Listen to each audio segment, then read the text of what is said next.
You're posting consistently, you're improving your thumbnails, you're doing everything the experts say, yet YouTube still acts like your videos don't exist.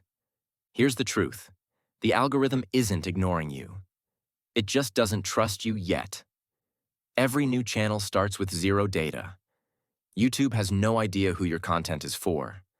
So if your early uploads are random, unfocused, or inconsistent, the system can't categorize you. No category means no audience testing, and no testing means no reach. The fix? Pattern clarity. Pick one topic, one viewer type, one message, and hammer it. Upload after upload. Once YouTube sees who's watching, how long they're staying, and which topics they return for, it starts trusting your data. That's when your impressions multiply. Not because you got lucky, but because the system finally knows where to send you. So YouTube isn't ignoring you. It's waiting for you to get consistent enough to read.